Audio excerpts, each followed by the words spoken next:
Assalamualaikum warahmatullahi wabarakatuh. Pemirsa, berjumpa lagi dalam program Suara Sriwijaya kali ini bersama saya Rizkia Ambrina.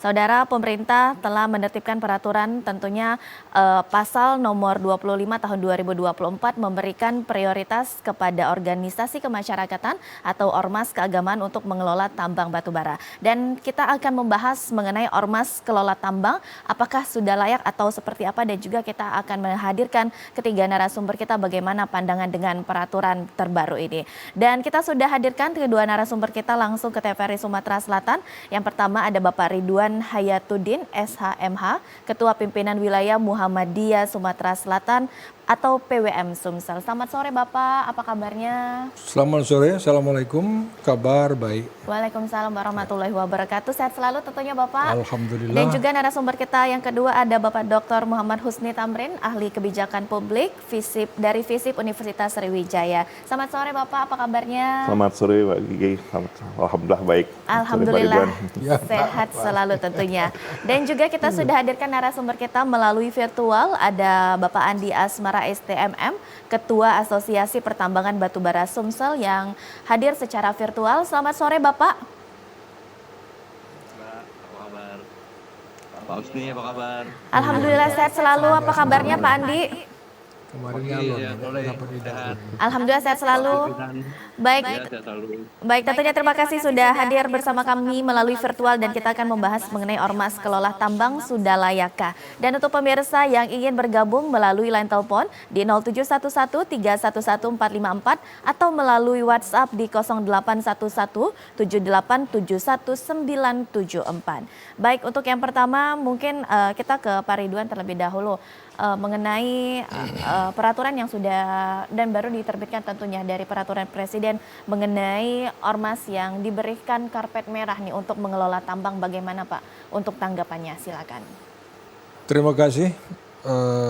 Bahwa Muhammadiyah itu organisasi bersifat nasional, jadi ada pimpinan pusat, ada pimpinan wilayah tingkat provinsi, pimpinan daerah tingkat kota kabupaten, dan pimpinan cabang tingkat kecamatan sampai kepada pimpinan ranting.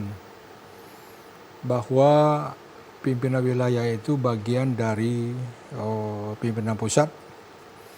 Jadi karena itu kebijakan-kebijakan yang akan kita laksanakan tentu keputusannya ada pada pusat. Akan tetapi kalau kita mencermati dan kita berpendapat, saya kira karpet merah yang dikatakan tadi, saya ingin menggunakan dalam bahasa agama ya mubah saja, boleh saja. Ya. Karena bertolak dari pasal 33 UUD 45, pemerintah wajib memanfaatkan sumber daya alam itu untuk sebesar-besar kemakmuran rakyat. Jadi kalau memang pemerintah memandang sudah waktunya ormas untuk diberi peran juga, ya tergantung ormas itu sendiri. Baik. Nah, sampai hari ini pemerintah pusat belum secara tegas mengambil kebijakan, akan tetapi yang pasti kita berhusnuzon sajalah bahwa maksud pemerintah itu baik, karena itu kita juga harus menyikapinya secara baik. Betul sekali. Dan juga mungkin kita ke Pak Tamrin nih, bagaimana Pak tentunya sebagai ahli bijak publik menanggapi tentang kebijakan yang baru dilakukan ini, masih banyak pro kontranya tentunya ya Pak ya. Tapi tanggapannya seperti apa nih kalau dari Pak Tamrin sendiri? Ya, izinkan saya. Jadi gini, kalau kebijakan itu sederhana sekali kok ngelihatnya suatu kebijakan. Kebijakan itu kan dia lahir untuk mengatasi suatu masalah, gitu ya. Tapi sebelum masalah itu lahir menjadi suatu kebijakan, itu ada proses yang panjang sebelumnya. Nah, kalau ternyata kemudian kebijakan itu begitu diketok palu, dia bermasalah, berarti ada masalah di dalam prosesnya. Ya, nah, prosesnya itu ya macam-macam. Ya boleh jadi biasanya yang menjadi masalah dalam proses itu adalah antara bagaimana kita mengakui masalah, benar nggak masalahnya itu di situ. Nah, jadi masalah di situ itu maksud saya begini. Salah satu argumen yang dikeluarkan oleh pemerintah memberikan kepada ormas keagamaan adalah afirmasi. Pertanyaannya dan secara kebijakan, kalau afirmasi itu emangnya ormas keagamaan itu dikerdilkan, dimarginalkan enggak kan di kita. Malah ormas keagamaan itu dimuliakan nih kita. Jadi saya pikir argumen ke afirmasi itu nggak tepat. Kemudian ya banyak sih masalah-masalah lainnya. Tadi sudah disinggung Pak Ridwan tentang aspek filosofisnya. Kalau kita menarik pada Undang-Undang Dasar 45 pasal 33 gitu kan. Yang intinya itu adalah bagaimana kita memberikan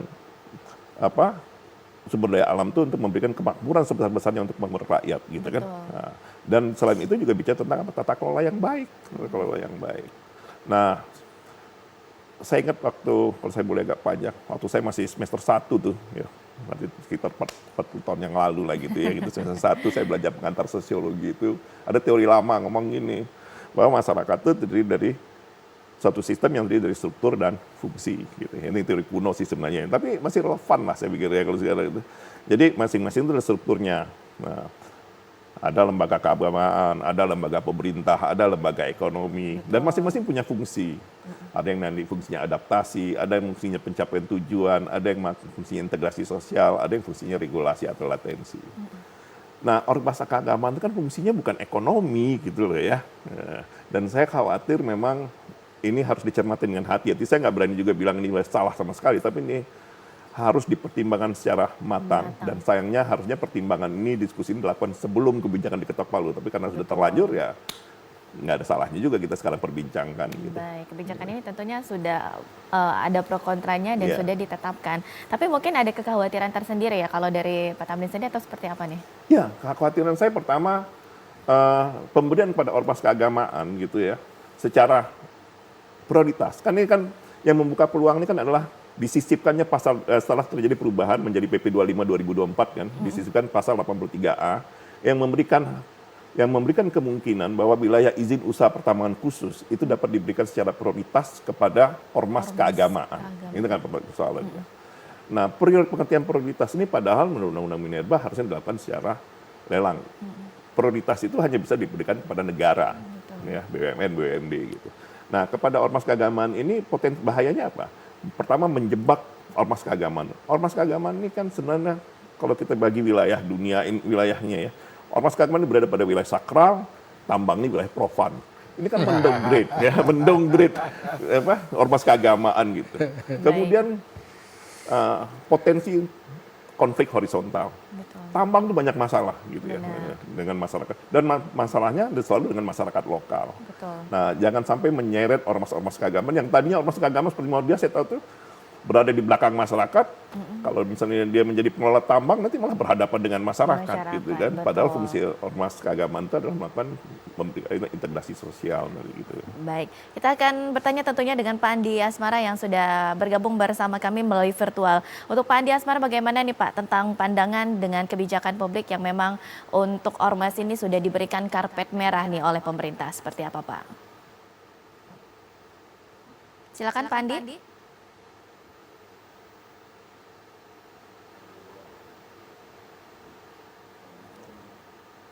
Baik Pak Andi, apakah masih dapat mendengar suara saya? Baik. Selamat sore. Baik. Selamat sore, Mbak. Ya, selamat sore Pak. Bisa suara? Baik, sudah Selamat sore. tersambung ya Pak, sudah jelas ya bagaimana Ya. nih Pak mengenai pandangan dengan peraturan yang telah ditetapkan pemerintah, dimudahkannya nih ormas dan juga diberikan karpet merah. Tanggapannya seperti apa Pak? Ya, baik. Selamat sore, Mbak. Ya, ini salam sehat dari Jakarta. Selamat sore, salam hormat Pak Ridwan Yatudin. Selamat sore, Assalamualaikum Pak Husni Tamrin yang ada di studio. Mohon maaf saya tidak sempat hadir di studio karena ada kegiatan di Jakarta. Jadi saya menyempatkan untuk hadir di Zoom. Ya sebetulnya kalau tanggapan kita belum bisa memberikan tanggapan lebih jauh ya, karena ini kan beritanya juga baru disampaikan dan didengar. Kalau saya belum mengikuti secara detail melalui Menteri Investasi dan Kepala BKPM Bapak Bahlil Lahadiala ya, kemarin ya saya dengar itu sampaikan di kuliah umum Universitas, salah satu universitas NU kalau nggak salah ya. Nah, saya belum mengikuti terlalu banyak, cuman artinya kita sudah ada landasan dulu sekarang bahwa pemerintah melalui peraturan nomor 25 tahun 2024 itu tentang perubahan atas peraturan nomor 296 tahun 2021 tentang pelaksanaan kegiatan usaha pertambangan mineral dan batu bara minerba. Itu artinya sudah ada ya, yang mana ditetapkan tanggal 30 Mei dan diundangkan tanggal 30 Mei juga dan berlaku juga tanggal 30 Mei. Nah, sehingga sudah ada landasannya. Nah, untuk selanjutnya memang ini ya biasa kalau pro kontra akan selalu timbul ya. Apalagi ini masalah tambang batu bara yang tentunya tidak sederhana untuk dikelola. Tetapi tentunya dengan arahan dan kebijakan, petunjuk maupun aturan-aturan turunannya nanti itu akan memudahkan bagi pemerintah dan pemilik atau yang mendapatkan wilayah izin usaha untuk tambang khusus ini. Itu dulu mungkin yang saya tanggepin, Mbak. Baik, Ya. terima kasih tentunya Pak Andi, dan kita beralih ke Pak Ridwan kembali nih tentunya sebagai ormas dan juga pastinya anggotanya juga banyak Pak ya tentunya dari masyarakat yang juga mengayomi masyarakat. Dengan adanya peraturan ini bagaimana Pak dari ormasnya sendiri, siapkah atau mungkin masih menjadi mengganjal nih di hati benar-benar bisa atau tidaknya, atau siap atau tidaknya seperti apa nih kalau dari ormasnya sendiri? Apa yang sudah dijelaskan oleh Pak Tamrin tadi sebagai pakar kebijakan publik itu sangat layak kita perhatikan. Beliau mewanti-wanti, dan di kalangan internal Muhammadiyah juga ada yang seperti itu. Baik. Jangan sampai nanti Muhammadiyah ini kan lebih kental masalah dunia, nanti terlalu terseret ke sana, hilang misi keakhiratannya, kan gitu. Betul. Muhammadiyah itu organisasi yang unik, Pak, Bu. Ya. Karena apa? Tadinya Muhammadiyah lahir karena keprihatinan tentang sumber daya insani masyarakat kita yang terjajah. Maka Muhammadiyah membangun sumber daya insani dulu melalui pendidikan, rumah sakit, penyantunan lewat panti-panti. Dan sampai hari ini itulah core bisnis Muhammadiyah. Tetapi Muhammadiyah yang memang lahir dari masyarakat, dibesarkan oleh masyarakat dan besar bersama masyarakat, sudah kedua muktamar itu melihat dengan keprihatinannya dalam hal ekonomi umat, maka sudah 2 kali muktamar Makassar kemarin, kemudian muktamar Solo, itu sangat mendorong agar bergerak juga dalam bidang ekonomi. Ya, gitu. Baik. Ya, kalau bicara manusianya, relatif Muhammadiyah cukup banyak. Betul. Barangkali tidak ada yang menduga bahwa Muhammadiyah itu di UAD itu punya profesor rudal. Baik. Tiap bulan itu dari Mabes ke UAD, Universitas sama Dahlan, sampai-sampai diplesetkan Universitas Angkatan Darat gitu, Pak. Mungkin juga karena memang Muhammadiyah bidangnya dalam pendidikan, ada juga pakar-pakar seperti itu. Betul. Tetapi kita perlu perhatikan wanti-wanti baik di internal maupun dari pakar-pakar yang ada, agar Muhammadiyah jangan tergesa-gesa, terburu-buru menangkap itu. Baik. Dan yang nanti akan berdampak buruk pada Muhammadiyah. Nah, kalau dalam bidang ekonomi, terutama di Jawa, saya lihat cukup banyak. Satu perguruan tinggi itu sudah belasan punya PT, Pak. Ya. Nah, mungkin nanti dengan keadaan yang selalu berubah, saya kira bisa saja kalau tadinya ini saya katakan mubah, boleh-boleh saja, bisa saja nanti menjadi sunat, Pak. Atau malah menjadi wajib satu saat nanti. Baik. Tapi tergantung sikon yang kita hadapi. Baik, tentunya kita akan lanjutkan kembali perbincangan kita dan untuk pemirsa yang ingin bergabung melalui line telepon di 0711311454, tetaplah bersama kami.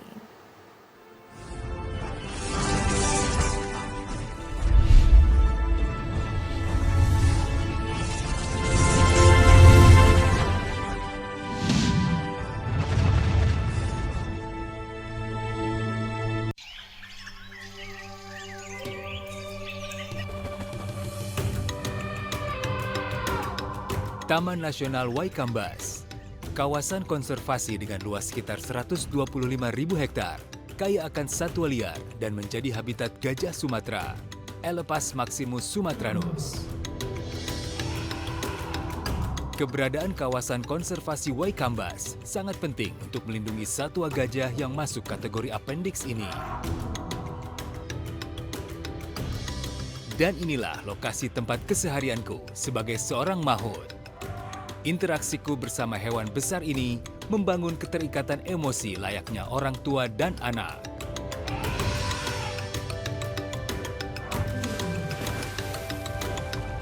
Gajah merupakan hewan sosial yang cerdas dan memiliki ingatan yang kuat. Hewan besar berbelalai panjang ini sangat peka dan berkomunikasi melalui sentuhan, penciuman, juga suara.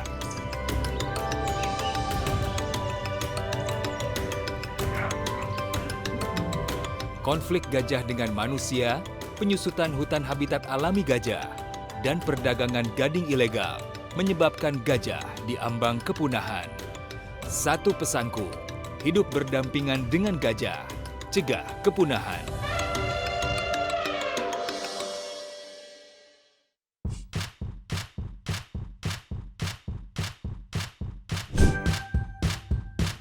Keluarga Indonesia, sudah saatnya kita cerdas memilih tontonan yang tepat untuk anak. Karena tontonan yang ramah anak sangat penting untuk membentuk karakter dan tumbuh kembang anak. TVRI menghadirkan program-program tayangan yang edukatif dan aman untuk buah hati kita. Ayo, buah hatiku sayang.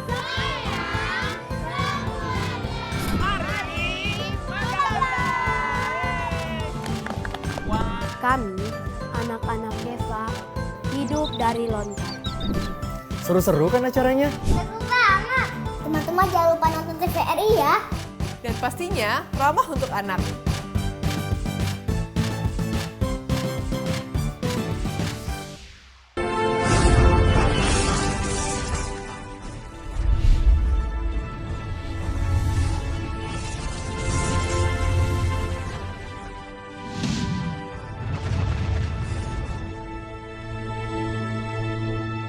Terima kasih pemirsa, Anda masih bersama kami dalam program Suara Sriwijaya. Dan untuk pemirsa yang ingin bergabung melalui line telepon di 0711311454 atau melalui WhatsApp di 08117871974974. Dan kita masih membahas mengenai Ormas Kelola Tambang Sudah Layakkah.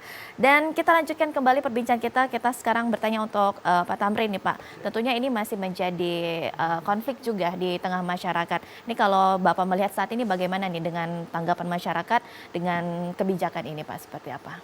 Ya, kalau yang lebih sering terdengar kalau di media-media sosial ya adalah orang mempertanyakan, ya masyarakat mempertanyakan ini gitu ya. Artinya bahkan ada semacam ya prasangka buruk, jangan-jangan ini hanya bagi-bagi atau upaya menjinakkan ya. Mungkin bagi ormas keagamaan terasa agak menghina ya kata-kata menjinakkan itu kan. Tapi tidak terelakkan itu yang muncul di perbincangan gitu ya. Jadi perbincangan itu muncul bahwa ini bagi balas budi, terus ini upaya menjinakkan dalam rangka konsolidasi politik. Apalagi 83A, pasal 83A itu kan memberikan konsesi nanti umurnya usia 5 tahun, pas dengan seumur pemerintahan gitu.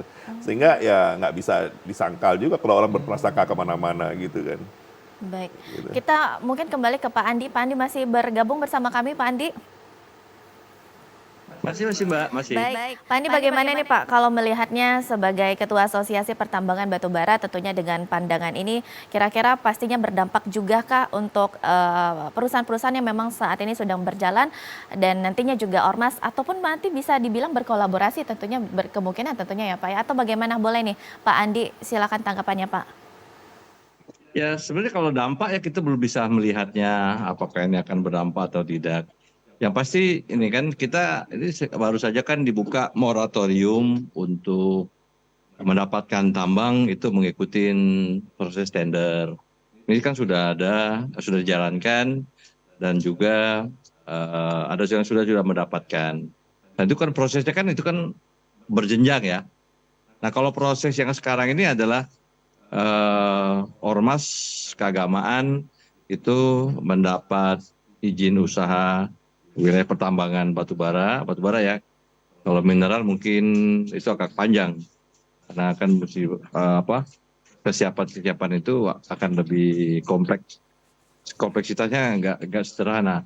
Tapi kalau tambang batubara tentunya akan positif saja kalau menurut saya sih, karena umur batubara kita ini kan kita sudah lihat bahwa keputusan Pak Presiden tahun 2030, 2050 dan seterusnya kan sudah ada konvensi internasional dan itu tentunya kan apakah itu juga seiring dengan waktu yang tidak pendek. Nah, batubara ini kan sangatlah tidak mudah untuk dieksploitasi karena butuh proses. Jadi dengan pemilik tambang saat ini tentunya ini kan kalau saya baca yang terakhir informasi itu adalah tambang-tambang wilayah-wilayah yang dibagi yang disampaikan ini yang akan diberikan kepada ormas keagamaan ini adalah itu yang tadinya PKP itu ya pemilik dari izin khusus PKP 2B itu kan diperkecil dicut-kan. Nah ini kan tentunya akan dimanfaatkan lagi. Nah, mungkin sudah dipersiapkan, diperhitungkan oleh pemerintah bahwa ini akan dimanfaatkan lagi. Nah, tentunya akan berdampak positif ya kalau jumlah batu baranya yang akan dieksploitasi. Karena waktu ya, karena batu bara ini kan ininya pengelolaannya tuh sangat tidak sederhana. Tapi kalau memang bisa dikerjakan juga oleh ormas keagamaan, ya kenapa tidak ya? Itu aja kalau dampaknya bagi kita pelaku bisnis batubara, tentunya tinggal sinergi bagaimana nanti itu bisa dimanfaatkan dengan baik. Seperti yang tadi disampaikan di Undang-Undang Dasar 45, ya kan yang pasal 33 itu memang dimanfaatkan sebanyak-banyaknya untuk kebaikan Indonesia. Itu aja kalau kita sih belum tahu, dampaknya belum kelihatan kalau sekarang ini. Itu aja Mbak. Baik, tentunya ini dari Pak Tamrin juga sebelumnya menjelaskan bahwa sedikit ada kekhawatiran ya Pak ya untuk peraturan ini. Tapi kalau dari Pak Andi sendiri bagaimana nih Pak? Ada kekhawatiran juga untuk bisnisnya dan juga kekhawatiran dengan peraturan ini seperti apa? Nggak ada dampak dan kekhawatiran kalau untuk kita pemilik IUP yang ada saat ini, karena kita kan sudah berjalan dan tambang yang tadinya dikuasai oleh PKP 2B yang diciutkan saat ini kan artinya kan tidur lagi. Nah saat tidur ini kan mau dimanfaatkan. Nah kalau dimanfaatkan ya ini kan salah satunya yang sekarang ini sudah dibuatkan peraturannya, yang sudah ada landasannya sehingga ini akan diberikan kepada ormas-ormas keagamaan. Nah tentunya di pasal 83 itu kan sudah ada, saya baca singkat itu ya belum detail sekali bahwa mereka itu tidak boleh bekerja sama lagi dengan pemilik PKB 2B dan tidak boleh dipindah tangankan. Dan itu sudah ada peraturan-peraturan yang sudah membentengin bahwa ini tidak bisa dipindah tangankan begitu saja. Sehingga ini harus dikelola. Nah tinggal cara pengelolaan ini tentunya nanti kan seperti kata Pak Ridwan tadi kan bahwa di dalam organisasi keagamaan itu kan itu kan ada kegiatan-kegiatan bisnis juga. Ya, kita tahu kan ada pendidikan dan juga ada kegiatan-kegiatan yang lainnya. Nah, tentunya tinggal menyelaraskan saja, Mbak. Ini kalau dampak terhadap kita-kita yang sudah melaksanakan kegiatan tambang itu boleh dibilang tidak ada untuk saat ini. Baik, kita kembali ke Pak Ridwan tentunya. Pak Ridwan, ini peraturan ini juga masih menjadi konflik ini untuk antara masyarakat dan juga beberapa lembaga lainnya. Tapi ini bagaimana nih kalau dari Ormas sendiri, sudah adakah komunikasi antar anggota dan juga mungkin ada alternatifnya? Jadi jangan sampai peraturan ini menjadi konflik nih Pak, pastinya. Seperti apa? Pertama gini, kita sebagai rakyat masyarakat berhak untuk mengkritisi pemerintah kan. Jadi kritisi yang sudah disampaikan beberapa pakar lewat medsos, termasuk tadi Pak Wisnu Thamrin. Dan itu saya pernah lihat juga sama dengan sinyalemen dari Pak Susno Duaji. Kan memang undang-undangnya membolehkan masyarakat untuk mengelola tambang. Tetapi sinyalemen Pak Susno Duaji justru membolehkan masyarakat yang orang biasa-biasa saja, tidak punya keahlian, ini memperluas lahan eksploitasi dari pengusaha-pengusaha yang besar tadi, dia punya ahlinya. Jadi di belakangnya itu, jadi tidak murni masyarakat mengelola itu. Nah itu yang dikhawatirkan itu. Saya kira ada hadis ya. Baik. Idza wusidal amru ila ghairi ahlihi fantadhiris sa'ah. Apabila pekerjaan diberikan kepada bukan ahlinya, maka tunggulah datang kehancurannya. Kalau organisasi keagamaan yang memang dia harus fokus ke agama, tergiur untuk mengelola itu, nah di sana persoalannya. Dan itu yang banyak dikhawatirkan oleh tokoh-tokoh masyarakat, termasuk sebagian di pimpinan Muhammadiyah, baik yang pernah sudah menjabat atau yang sudah tidak menjabat lagi sekarang. Jadi Muhammadiyah sampai hari ini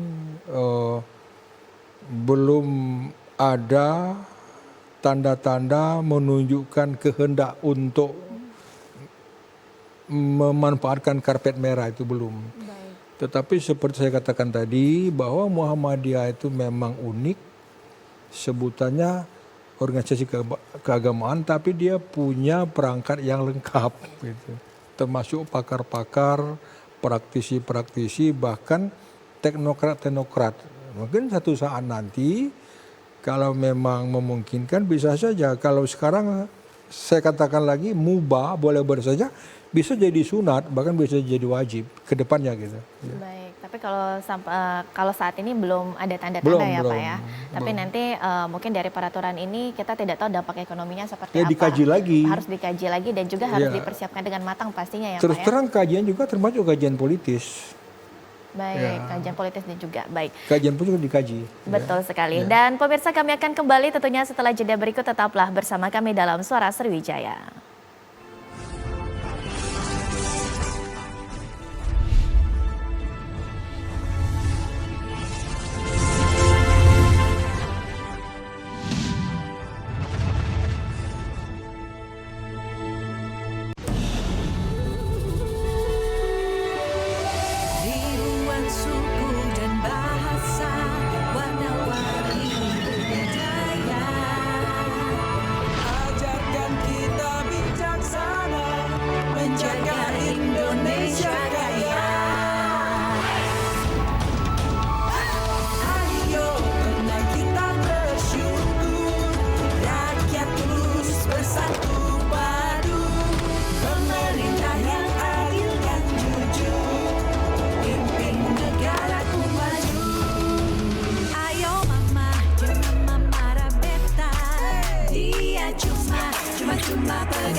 weruhing para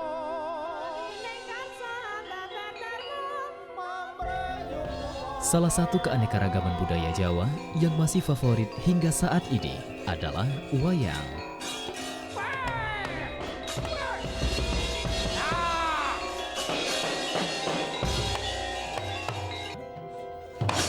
Seni pertunjukan dengan alur cerita yang menarik ini hadir menemani pemirsa pecinta warisan budaya asli Indonesia dengan beragam cerita dan dalam kondang.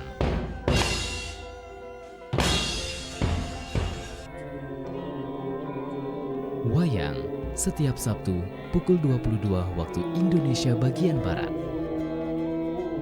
Hanya di TVRI Sumatera Selatan, media pemersatu bangsa.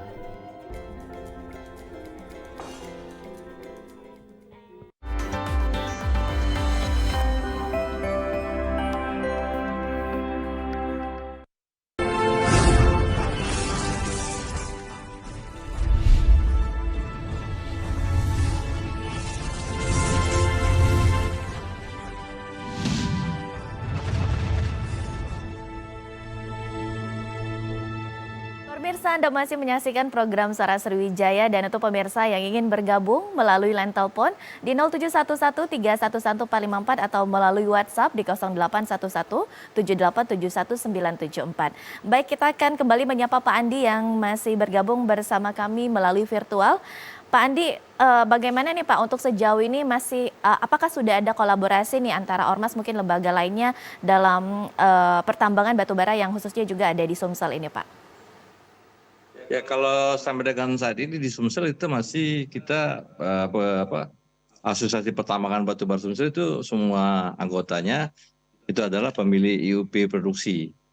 Ya jadi kalau kita merangkul masyarakat, tentunya masyarakat yang ada di sekitar kita itu ada kerjasama, mereka juga bisa ikut dalam aktivitas karena batubara ini kan banyak sekali handling Mbak, penanganannya ya.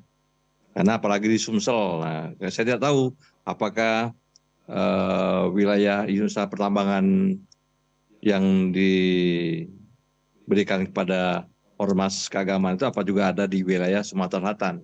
Saya belum mendapatkan informasi. Saya juga belum kontak dengan Kepala Dinas Pertambangan di Sumsel. Apakah juga sudah ada juga arahan di sana melalui PJ Gubernur juga. Karena ini kan yang mengaturnya adalah Menteri Investasi dan Kepala BKPM. Ya. Itu mungkin sosialisasinya karena tadi kan peraturan ini kan ditetapkan, diundangkan itu tanggal 30 Mei tadi. Nah, sosialisasinya kan belum terlalu lama. Jadi kalau kita saat ini masih berjalan merangkul masyarakat, ikut kegiatan, banyak sekali itu yang bisa dimanfaatkan oleh masyarakat. Khususnya masalah handling ya. Untuk pengangkutan, untuk logistik dan sebagainya. Jadi sampai dengan saat ini ya kita bekerja sama dengan pihak pemerintah daerah, perangkat desa, itu mungkin bisa menjadi informasi yang bisa dimanfaatkan bagi organisasi masyarakat keagamaan yang sudah mendapatkan atau yang sudah. Saya belum tahu ya apakah ini betul-betul sudah mendapatkan izinnya. Karena izin ini kan sebenarnya nggak mudah ya. Kalau kita dulu mendapatkan itu kita mesti ada survei, kita melakukan pengeboran, dan kita melakukan buat laporan, dan sebagainya. Nah ini kan dengan peraturan pemerintah ini, mereka langsung mendapatkan wilayah izin usaha pertambangan. Nah itu yang sampai saat ini kita belum tahu, karena ini kan memang betul-betul baru. Nah kalau nanti akan ada tanggapan-tanggapan dari masyarakat, tentunya ini kan akan pasti akan timbul lah tanggapan-tanggapan. Saya tidak mau mengatakan pro kontra, karena ini kan baru mau dilaksanakan, itu Mbak. Baik, tentunya ini salah satunya mungkin yang menjadi indikasi ataupun juga faktor ini agar juga meningkatkan perekonomian masyarakat ya Pak ya, khususnya ini masyarakat yang berada di wilayah di dekat pertambangan. Tapi kalau untuk Pak Andi sendiri bagaimana nih Pak dalam menjalankan usaha pertambangan ini seperti apa? Memang sudah melibatkan masyarakat di sekitarnya atau mungkin karena masih belum kurangnya dilibatkan masyarakat sekitar ini menjadi salah satu indikator dan juga faktor untuk peraturan ini Pak? Ya, kalau yang peraturan yang sudah berjalan itu memang sudah ada aturan. Kita kan merangkul masyarakat sekitar, kita ada CSR dan sebagainya. Sejauh ini di Sumatera Selatan ini cukup masif ya, cukup kondusif juga. Ya kekurangan-kekurangan tentunya ada. Jadi kita ingat bahwa di awal-awal mulainya pertambangan batu bara di Sumsel ini kan begitu banyak sekali kan konfliknya kan. Tapi kita berusaha itu membangun infrastruktur yang saat ini alhamdulillah jalan yang menuju kota Palembang pun itu sudah tidak ada lagi. Udah 5 tahun terakhir ini itu benar-benar udah clean lah. Tinggal sebagian yang kita menggunakan jalan negara. Nanti kita akan bersama masyarakat itu kita berdayakan semua potensi-potensi yang ada di Sumatera Selatan ini. Dan sekarang sudah hampir semua daerah yang memiliki tambang batu bara, bukan hanya di Lahat, Morenim, Pali, mau Promuli, itu sudah sampai ke Banyuasin, Mubah, malah sampai ke Musirawas Utara. Nah memang ini dampak yang paling terasa itu adalah masalah logistik Pak. Kalau Sumsel itu saja, masalah logistik ya. Baik, kita kembali ke Pak Tamrin tentunya Pak. Ini pastinya juga salah satunya yang menjadi faktor ini untuk ekonomi masyarakat sekitarnya juga. Nah tapi kalau misalnya nih melihat dengan peraturan yang dikeluarkan ini bagaimana nih kalau melihat ekonominya memang sesuai dengan tujuannya akan terrealisasi atau seperti apa nih kalau tanggapan Bapak sendiri? Ya pijakan kita tentu adalah pasal 33 Undang-Undang 45. Artinya kenapa tambang ini yang diatur melalui mekanisme negara, bukan melalui mekanisme pasar dengan persaingan sempurna, ya. Karena memang tujuannya itu adalah bagaimana negara itu mengatur agar dia bisa dimanfaatkan, tapi juga diatur, diregulasi gitu, jangan sampai dieksploitasi habis-habisan gitu kan. Betul. Karena tambang ini kan bukan milik kita, tambang ini adalah punya anak cucu kita gitu ya. Bukan berarti terus karena kita sekarang yang hidup di dunia ini terus kita eksploitasi habis-habisan gitu kan. Nanti anak cucu kita apa yang kita sisain gitu. Betul. Dan kita punya wewenang untuk itu. Kita diskusi. Nah, sehingga memang persoalan tambang ini kan yang paling utama itu adalah ya persoalan lingkungan, persoalan ya macam-macam. Nah, kenapa kita khawatir jadi gini? Apakah kebijakan ini perlu ditolak? Dalam perspektif saya enggak juga gitu ya. Tapi kita perlu peringatkan hati-hati gitu ya. Jangan sampai nanti ormas keagamaan ini malah dibawa dalam konflik horizontal antara masyarakat dengan persoalan-persoalan atau antara ormas keagamaan dengan persoalan-persoalan yang ada dalam persoalan lingkungan. Itu pertama. Kedua, dalam pola mekanisme yang berdasarkan license ya. Kalau dalam ekonomi politik itu selalu ada yang namanya fenomena pengejar rente, rent seekers gitu ya.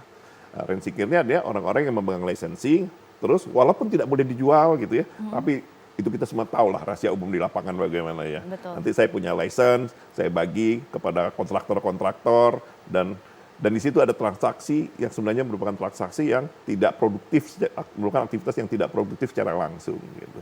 Dan itu merupakan rente yang hanya orang mengejar rente, tidak manfaat terhadap pertumbuhan ekonomi itu relatif kecil gitu ya. Artinya pertambangannya lumayan gitu ya. Nah, tapi nanti yang mengejar rente ini kan yang itu yang merusak sendi-sendi ekonomi kita gitu. Betul sekali. Jadi artinya yang maksud saya ya kalau diomongin panjang gitu, tapi harus benar-benar dihitung lah manfaat dan mudaratnya lah kalau pakai bahasanya Pak Modiah gitu Pak. Kira-kira Pak Ridwan ya.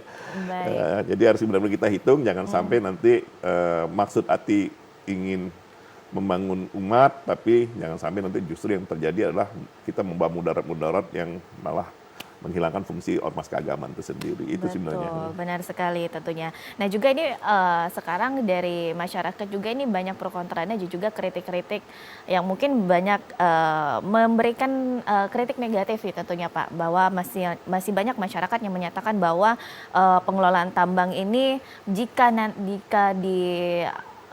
jika dikelola oleh ormas ini nanti takutnya berdampak negatif. Ini bagaimana nih Pak kalau menanggapi hal-hal yang ditanggapi dari masyarakat Pak? Pak Ridwan silakan. Saya ingin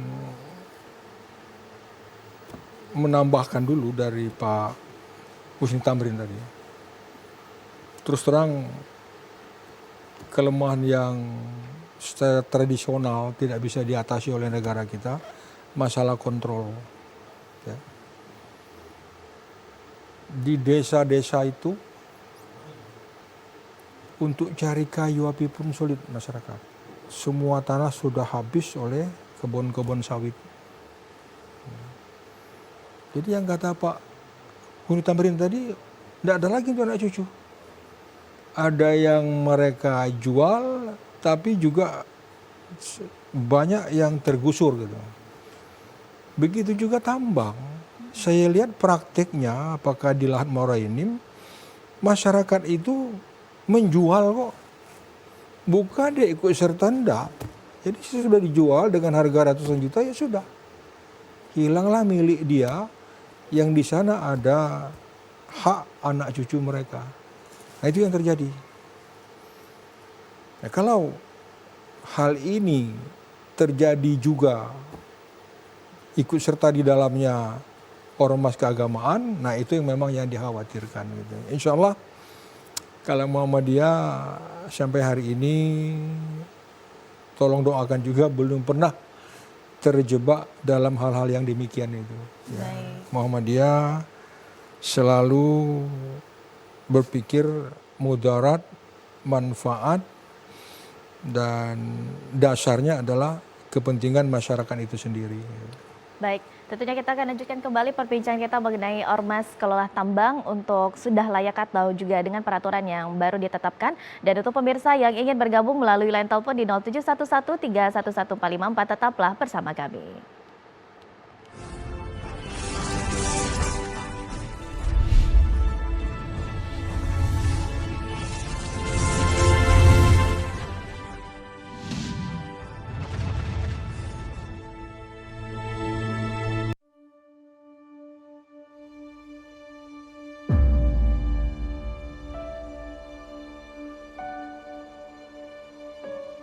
Kami menyadari perjuangan kami tak lagi mengangkat senjata. Daratnya turun, gitu ya. Melainkan tentang bagaimana meneruskan cita-cita bangsa, menciptakan generasi cerdas yang bermartabat.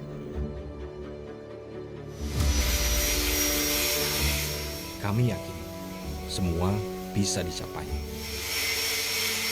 Berinovasi menjadi solusi, karena masa depan bangsa ini diciptakan oleh apa yang dikerjakan hari ini, bukan esok hari.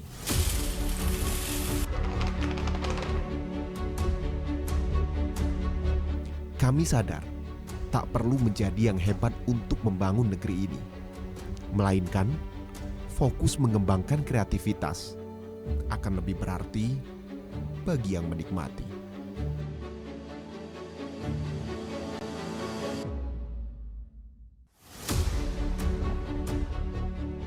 Terkadang, realita tidak semudah yang dibayangkan.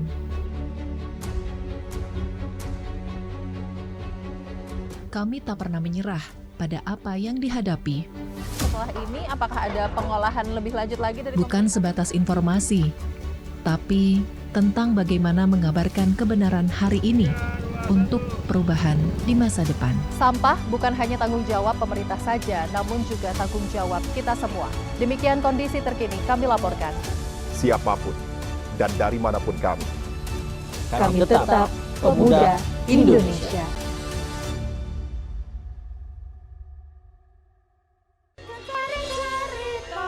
Kewayangan marah beruhing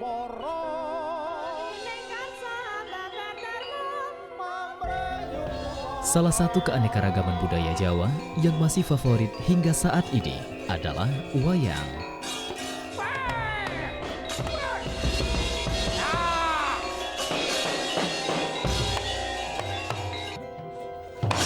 Seni pertunjukan dengan alur cerita yang menarik ini hadir menemani pemirsa pecinta warisan budaya asli Indonesia dengan beragam cerita dan dalam kondang.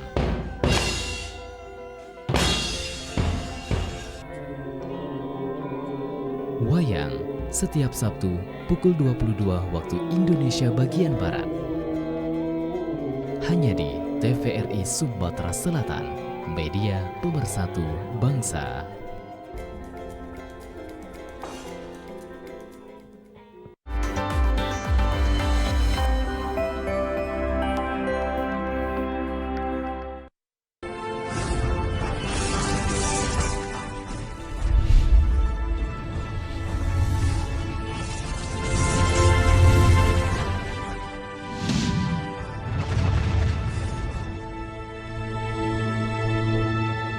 Terima kasih pemirsa, Anda masih bersama kami dalam program Suara Sriwijaya dan tentunya sudah ada pemirsa yang bergabung melalui WhatsApp. Ini ada Bapak Syafarudin ingin memberikan tanggapannya ini mengenai tema kita di sore hari ini.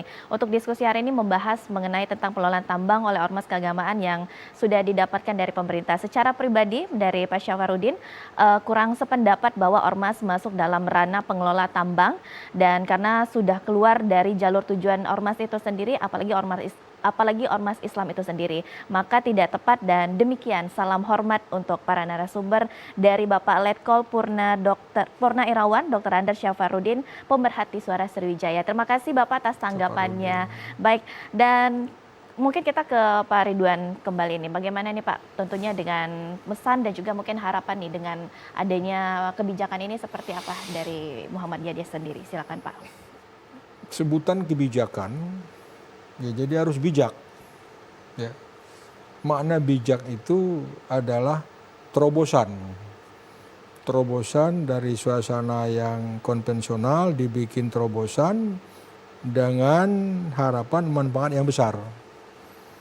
Jadi kebijakan memberi karpet merah kepada ormas, saya setuju, kita sama-sama cermati, sama-sama kritisi, dan kami dari Muhammadiyah juga sangat berterima kasih. Semua masukan-masukan yang ada itu akan menjadi pertimbangan. Yang pasti pemerintah punya kewajiban menjadikan masyarakatnya tidak hanya makmur tapi juga harus mandiri. Tidak mungkin masyarakat itu makmur kalau tidak dibikin mandiri. Karena itu kekhawatiran ada apa memberi karpet merah, jangan sampai ormas ini terkooptasi oleh pemerintah sehingga dia tidak mandiri lagi. Baik. Dan tidak lagi menjadi kekuatan yang netral untuk pada saatnya bisa mengontrol negara bersama yang lain. Baik, dan bagaimana nih kalau untuk Pak Husni Tamrin sendiri pesan dan juga mungkin harapannya nih mengenai kebijakan ini, silakan. Ya, harapannya tentu karena kebijakan sudah ditetapkan. Nah, ini memang benar-benar harus dihitung benar-benar manfaat dan mudaratnya gitu ya. Jangan sampai nanti malah maksud hati, paling nggak seperti yang disampaikan oleh pemerintah, maksud hati ingin melakukan afirmasi atau penguatan kepada ormas keagamaan, tapi justru malah berbalik membuat lemahnya ormas keagamaan. Lemahnya ormas keagamaan itu akan merugikan negara kita sendiri, karena ormas keagamaan itu punya fungsinya sendiri gitu ya, dalam rangka proses integrasi sosial masyarakat gitu ya. Nah, kalau fungsi ini tercederai, kita kehilangan, itu akan mengancam kelangsungan negara kita gitu ya. Nah, itu yang pertama. Yang kedua, dari ormasnya sendiri terlepas dari persoalan apakah menerima atau menolak, paling enggak kita berharap sebagai masyarakat ormas itu juga punya filter untuk bagaimana membangun tata kelola yang bisa dipertanggungjawabkannya, akuntabel, yang amanah gitu.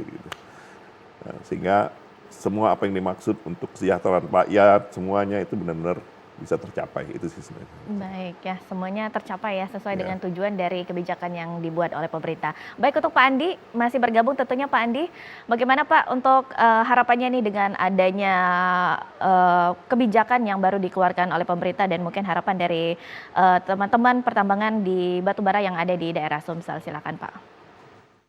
Kembali saya katakan tadi bahwa di Sumsel saya belum mendengar bahwa ada wilayah izin usaha pertambangan yang dikeluarkan oleh pemerintah untuk yang di luar proses tender ya. Kalau sekarang kan sedang dilakukan tender untuk wilayah-wilayah yang saat ini sedang ditawarkan kepada perusahaan-perusahaan yang mengikuti tender.